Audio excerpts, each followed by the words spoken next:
Hello, good morning everybody.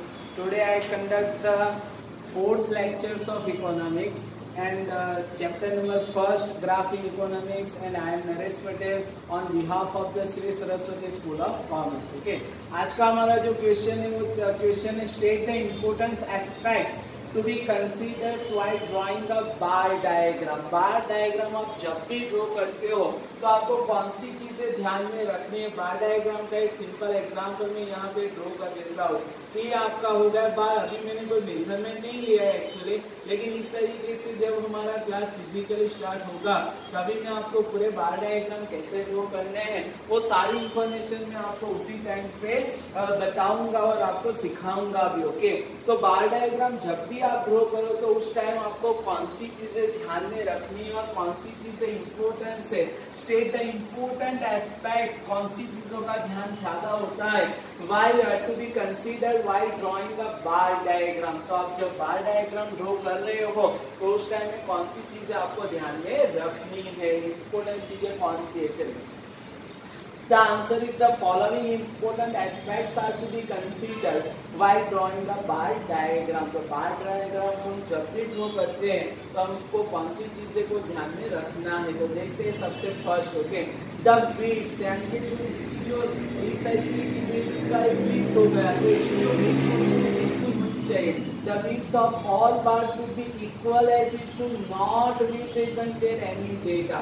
यहाँ जो widths है वो एक्चुअली कोई डेटा रिप्रेजेंटेड नहीं करती और इसकी जो widths होनी चाहिए वो इक्वली होनी चाहिए। ऐसा नहीं हो सकता सपोज ये दो बार मैंने यहाँ पे ड्रॉ किया है और जो तीसरा मैं अभी ड्रॉ करने जा रहा हूँ सपोज इस तरीके का नहीं हो सकता। ओके, इक्वली होने चाहिए सभी जो जितने भी यहाँ पे बार आएंगे ना उसकी widths यानी कि एक्चुअली इक्वली होनी चाहिए। और कितनी होती है वो भी मैं आपको बता देता हूँ। इसकी जो विड्थ होती है अराउंड 1 सेंटीमीटर के आसपास होती है। आप कम भी ले सकते हो लेकिन इज इक्वल टू होनी चाहिए। जितने भी आप बार डायग्राम ड्रॉ करो तो इस तरीके 1 सेंटीमीटर की इसकी विड्थ होनी चाहिए। ओके, तो पहले इंपॉर्टेंस एस्पेक्ट आपको क्या ध्यान में रखना है, the width of all bar should be equal as it should not represent any data. ये कोई डेटा बताने का काम नहीं करती। ओके, तो एक्चुअली ये इसकी जो विड्थ होनी चाहिए वो इक्वली होनी चाहिए। फिर से the width of all bar should be equal as it does not represent any data. Second चीज क्या है, the length of each bar should be proportional to the value of the variable which it should represent। यानी कि अभी length की बात की जाए तो लेंथ कितनी होनी चाहिए, तो लेंथ अलग अलग वो डेटा पे रिप्रेजेंट करती है कि आपका डेटा कितना है। सपोज एग्जांपल के तौर पे मैं आपको ड्रॉ करके बताता हूँ। यहाँ पे हमारे पास सपोज 5 सेंटीमीटर है, यहाँ पे 10 है, यहाँ पे 15 है। अगर हमारा 5 सेंटीमीटर अगर कोई डेटा सपोज एग्जाम्पल की बात की जाए, डेथ रेट की बात की जाए, चले डेथ रेट 5% है तो इतना ही आपका बार आएगा। सपोज सेकंड ईयर होगा आपका 1951, ये होगा 1961, सपोज अगर 10 है तो यहाँ तक का आएगा। ओके, इस तरीके का यानी कि लेंथ है वो डिपेंडेंसी रहती है on the basis of proportional values of the data ऊपर। जितने ही उसकी वैल्यू उसी तरीके से उसकी लेंथ आएगी। The length of each bar should be proportional to the value of all the variable which it represents. Okay, तो दो चीजों का आपको खास ध्यान रखना है। एक तो विड्थ कितनी होनी चाहिए तो सेम इक्वल होनी चाहिए। लेंथ कैसी होनी चाहिए तो वो डिपेंडेंसी ऑन द डेटा पे है। अगर आपकी वैल्यू कितनी है उसके ऊपर से आप इसकी लेंथ डिसाइड कर पाओगे। ओके, फिर से दोनों point, the width of all bar should be equal as it should not represent any data. The length of each bar should be proportional to the value of the variable which represents. Okay, third point है the distance between all bars should be equal।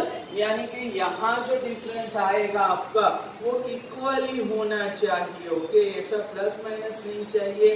Okay, जो ये तो equal है लेकिन ये जो difference है वो भी कैसा चाहिए तो इक्वली होना चाहिए। अगर आप यहाँ पे मेजरमेंट और यहाँ पे कम ले रहे हो या ज्यादा फिर ऐसा नहीं चलेगा। Okay, the distance between all bars should be equal and that should not be equal to the distance between the first bar and the origin. Okay okay, last line में फिर से रिपीट कर रहा हूँ, the distance between all bars should be equal and that should not be equal to the distance between the first bar and the origin. origin यानी कि जहां से स्टार्ट होता है और जहां पे एंड होता है तब तक का जो डिफरेंस होगा ये भी आपका सेम ही चाहिए। फिर ऐसा नहीं हो कि अगर यहाँ पे आपने डिफरेंस कम ले लिया, यहाँ पे ज्यादा ले लिया, फिर उससे भी ज्यादा, ऐसा नहीं हो सकता। यानी कि स्टार्टिंग टू एंड जो भी डिस्टेंस आएगा दो बार के बीच में वो कैसा होना चाहिए, तो इक्वली होना चाहिए, सभी में कोई ऐसा प्लस माइनस होना नहीं चाहिए। Okay, the distance between all bar should be equal and that should be equal to the distance between the first bar and the origin. Okay, generally all bar should rest on X axis. Okay, तो सारे बार कहाँ पे draw किए जाते हैं, तो यहाँ पे हो गया आपका एक्स एक्सिस और ये हो गया आपका वाई एक्सिस। ओके, तो जो सारे बार डायग्राम से वो आप ड्रॉ कर सकते हो ऑन द एक्स एक्सिस। लेकिन अभी जो बात की जाए अभी प्रेजेंटली, तो अभी computer by with the help of computer आप वाई एक्सिस पे भी बार डायग्राम ड्रॉ कर सकते हो। उसको रोटेट करोगे तो सीधा वाई एक्सिस पे चले जाएगा, तो वैसा भी हो सकता है लेकिन with the help of computer. लेकिन हम जब ड्रॉ करते होंगे तो एक्स एक्सिस पे ही आपको बार डायग्राम रिप्रेजेंट करना है। Okay, generally all bars rest on X axis. The last one, all bars should be arrange from left to right in order of the data series. यानी कि हमको स्टार्ट करना है left में से और राइट साइड चले जाना है। Okay, one by one. आप इस तरीके से पीछे से यानी कि राइट साइड से लेफ्ट साइड नहीं आ सकते, हाँ आप लेफ्ट साइड से राइट साइड जा सकते हो। Okay, all bars should be arrange from left to right in order of the data series. Okay, तो लास्ट 3 पॉइंट्स मैं फिर से रिपीट कर रहा हूँ। The distance between all bars should be equal, यानी कि आपको ज्यादा भी नहीं जाना हो तो कुछ स्टूडेंट्स यहाँ तक भी लिख सकता है तो भी चलेगा। The distance between all bar should be equal and that should be equal to the distance between the first bar and the origin। first to last जब जितने भी आप बार ड्रॉ कर रहे हो लेकिन सेम डिस्टेंस होना चाहिए। Generally all bars rest on X axis, सारे बार सबके एक्स एक्सिस पे होंगे। All bar should be arrange from left to right in order of the data series. यानी कि जो भी आपके पास डेटा है ना उसके अकॉर्डिंगली आपको लेफ्ट में से राइट साइड चले जाना है। ओके, तो ये पूरा क्वेश्चन आपका कंप्लीट हो गया इंपोर्टेंस से बोर्ड के एग्जाम के लिए। State the important aspects to be considered while drawing the bar diagram. The following aspects should be considered while drawing the bar diagram. तो फर्स्ट है वेट, सेकंड है आपका लेंथ का, तीसरा आपका डिस्टेंस बताने का काम कर रहा है, चौथा पॉइंट है कहाँ पे आएगा, और जो लास्ट पॉइंट से वो लेफ्ट टू राइट वाला है। तो सारे पॉइंट में रिपीट कर रहा हूँ। The weights of all bar should be equal as it should not represent any data. The length of each bar should be proportional to the value of the variable which it represents. The distance between all bars should be equal and that should be equal to the distance between the first bar and origin। origin के जहाँ से start होता है ना वहाँ उसकी बात की गई है। Generally all bars rest on x axis. All bars should be arranged from left to right in order of the data series। Okay, तो ये आपका काफी इंपोर्टेंट क्वेश्चन होगा। उसके बाद नेक्स्ट क्वेश्चन में रिपीट कराने जा रहा हूँ। State the importance of diagrams and graphs in economics. Okay, board के एग्जाम में 2-3 बार आ चुका है। Okay, the importance of diagrams and graphs are as follow. Okay, तो उसका इंपोर्टेंस क्या है इकोनॉमिक्स में, डायग्राम और जो ग्राफ्स होते हैं उसको क्यों ड्रॉ करने पड़ते हैं। The importance of diagrams and graphs in economics are as follow. तो फर्स्ट पॉइंट है the study of difficult and complicated subjects of economics. एक तरीके से देखा जाए ना, आप समझ रहे हो इतना इजी नहीं, इकोनॉमिक सब्जेक्ट काफी सारा कॉम्प्लिकेटेड भी है और डिफिकल्ट भी है, लेकिन उसको इजी बनाना हो तो मेड इजियर। ओके, उसको इजी बनाने का काम कौन करता है, तो ग्राफ्स एंड डायग्राम। तो made easier and create a less confusion. अगर डायग्राम्स होंगे आपके पास, अगर आपके पास ग्राफ्स होंगे तो इससे क्या होगा पता है, जो इकोनॉमिक्स डिफिकल्ट सब्जेक्ट है वो काफी इजी बन जाएगा और साथों साथ जो कंफ्यूजन भी आपकी क्रिएट हो रही है ना वो भी काफी सारी कम हो जाएगी। तो ये फायदा भी है, इंपोर्टेंस भी है ग्राफ्स और डायग्राम्स का। इंपोर्टेंस क्या है, फिर से first point, the study of difficult and complicated subject of economics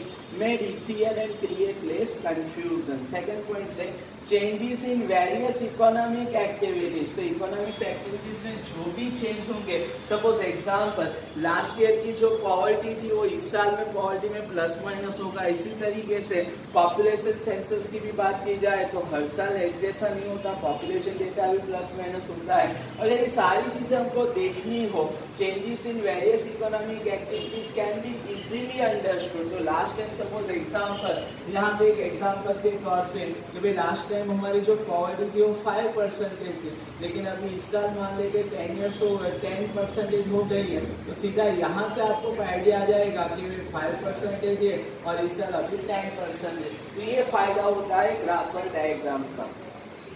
Changes in various economic activities can be easily understood.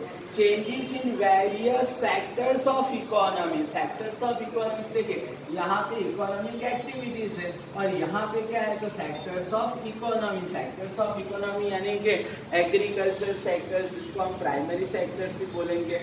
Second है हमारा industry sectors, okay, जिसको secondary sector भी बोलते हैं. और last one है tertiary sector जिसमें सारी services आ जाती है.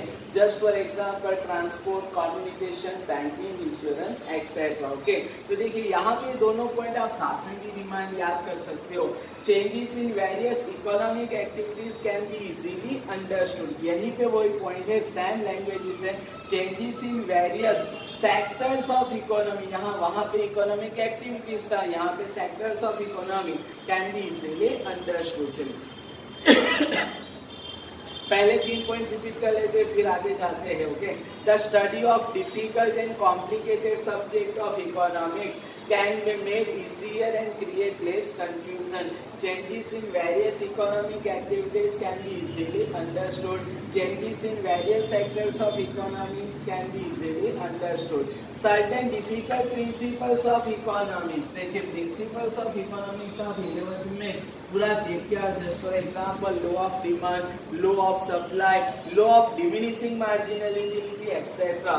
Certain difficult principles of economics can be easily represented and understood with the help of diagrams and graph. Just for example law of demand, आप 2-3 भी लिख सकते हो. Law of demand, law of supply, law of diminishing marginal utility etcetera. यानी कि जितने भी law है आपको इजीली रिप्रेजेंट करने हो तो with the help of diagrams and graphs के थ्रू इजीली रिप्रेजेंट कर सकते हो उसको. Okay, certain difficult principles of economics can be easily represented and understood with the help of diagrams and graph. Example law of demand. Okay, last one, the comparison can be easily made for some economic parameters. जैसे मैंने बताया ना, अगर poverty की बात की जाए, population की बात की जाए, तो इकोनॉमिक पैरामीटर्स के अगर कंपैरिजन करनी हो तो आप इजीली कर सकते हो. अब यहाँ पे देख के ही बता सकते हो कि 1951 की कंपैरिजन में 1961 में पॉवर्टी ज्यादा है. ओके, तो comparison can be easily made for some economic parameters. Between बात की जाए तो ग्रुप्स, रीजन्स, ओके, यानी कि एरियाज भी लिख सकते हो यहाँ पे, sectors as well as a time period. तो सारी चीजें आप टाइम भी बता सकते हो, कोई एरिया का भी बता सकते हो. सपोज गांव के कंपैरिजन में सिटी एरिया में कितनी पॉपुलेशन ज्यादा है या फिर कम है, ये भी बता सकते हो. ओके, और comparison can be easily made for some economic parameters between groups, regions, sectors as well as a time periods. Okay, तो last 2 point, certain difficult principles of economics can be easily represented and understood with the help of diagrams and graphs. Example law of demand. A comparison can be easily made for some economic parameters between groups, regions, sectors as well as a time period. तो पूरा question में repeat करने जा रहा हूँ, काफी important है question और आंसर है आपका, और बोर्ड के एग्जाम में काफी बार आ चुका है. लगभग मेरे ख्याल से अभी जितने भी एग्जाम हो चुके हैं उसमें 2 या 3 बार ये क्वेश्चन आ चुका है. चलिए, state the importance of diagrams and graphs in economics. Okay, the importance of diagrams and graphs in economics are as follow. The study of difficult and complicated subjects of economics made easier and create less confusion. Changes in various economic activities can be easily understood. Changes in various sectors of economy can be easily understood. Certain difficult principles of economics can be easily represented and understood with the help of diagrams and graphs. Example, law of demand. A comparison can be easily made for some economic parameters between groups, regions, sectors as well as time periods. Okay, तो सभी बच्चों से मेरी request है, जितने भी मैं आपको क्वेश्चन आंसर चला रहा हूँ वो आप घर पे एक बार लिख लीजिए. अगर आपको नहीं पता चला तो 2 बार 3 बार भी आप लिख सकते हो. और साथों साथ अगर किसी स्टूडेंट्स को कंफ्यूजन है, अगर पता नहीं चल रहा हो तो आप मुझको कॉल भी कर सकते हो या तो फिर व्हाट्सएप के थ्रू भी मेरे साथ डिस्कशन आप कर सकते हो. आप सभी को मेरा व्हाट्सएप नंबर पता ही है, फिर भी मैं एक बार रिपीट कर देता हूँ. मेरा जो व्हाट्सएप नंबर है वो 9824421490. तो सभी स्टूडेंट से मेरी रिक्वेस्ट है कि अभी जो पढ़ाई है वो अभी लंबे टाइम तक देखा जाए तो ऑनलाइन ही चलने वाले हैं, तो फिर पूरा टाइम निकाल के अपनी स्टडीज करना स्टार्ट कर दो. और जितना भी अगर आप हो सके तो मैं नेक्स्ट वीक में ट्राई करता हूँ कि मटेरियल पूरा आप तक पहुँच जाए. लेकिन सभी स्टूडेंट्स को भी पढ़ना है और अच्छी तरीके से आगे भी जाना है, क्योंकि जो 12th स्टैंडर्ड है वो आपकी लाइफ का अगर देखा जाए तो काफ़ी इम्पोर्टेंस ईयर है. Okay, take care, good bye everyone.